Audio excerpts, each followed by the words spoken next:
Hello po ulit sa inyong lahat mga kababayan. Magandang araw po sa inyo lahat. At as usual, nandito pa rin po tayo sa aking ginagawang maliit na kubo sa pangatlong araw po ngayong mga kababayan.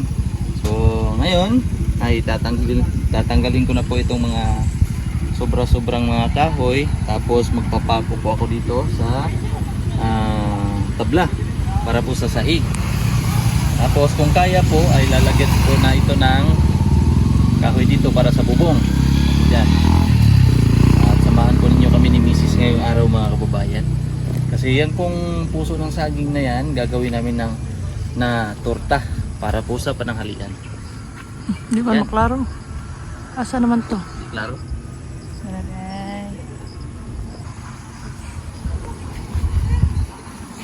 So, ano pang hinihintay natin? Let's go, simulan na natin.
Sereng!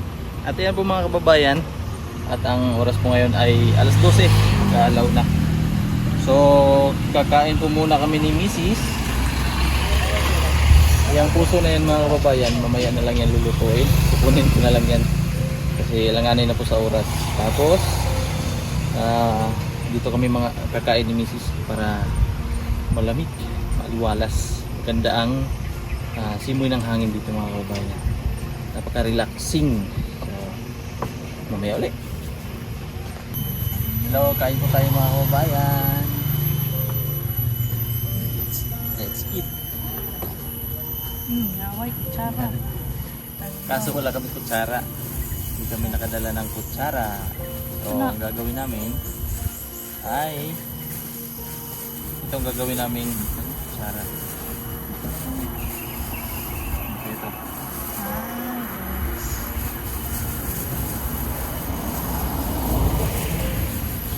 Ay, isa. Okay. Ayan.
At pansamantalang magpapaalam po muna kami ni Mrs. kasi uuwi po muna kami mga kababayan.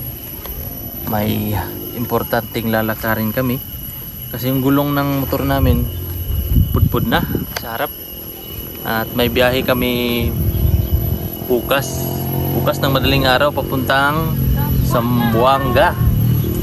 Kami ni Mrs. Bye. Kami po ni Mrs. mga kababayan. Magmumotor lang po kami kaya kailangan po ng motor ng bagong gulong kasi medyo malayo-layo yun. Nasa mga 10 hanggang 13 hours ang biyahe sa motor. Kasi kapag magbabas kami, nasa 24 hours daw sabi nung pupuntahan namin mga kababayan. Kasi yung pupuntahan po namin ay best friend ko po, kasamahan ko po doon sa barko dati. Siya po ay aking kadete or apprentice dati mga kababayan doon sa barko at ako po ay ang kanyang senior oiler. Tapos hanggang ngayon po ay nagka-license siya ng third engineer license yata siya. Tapos nasa labas na. So, sabi niya na kung pwede daw ako makapunta kasi wala po daw siyang bisita na kaibigan. So gusto po namin pumunta ni Mrs. at nagdadalawang isip kanina. So ngayon may final na kami. Tapos magpapaalam lang po kami kay Kikang kung kung papayag na maiiwan. Kasi nga po sa bus, kung magpa-bus po kami medyo matagal-tagal. Tapos sa motor medyo mabilis siya kasi wala nang hinto-hinto eh. Hinto lang kami kapag magpapagas. So, thank you so much po sa inyong lahat mga kababayan, sa inyong walang sawang panunood at hindi po pag-skip ng aking ads. At sa lahat po ng PB team at sa ating Panginoon, thank you so much sa inyong lahat na hindi po nag-skip ng ads. Ingat po kayo palagi mga kababayan. God bless po sa inyo lahat. Bye bye po.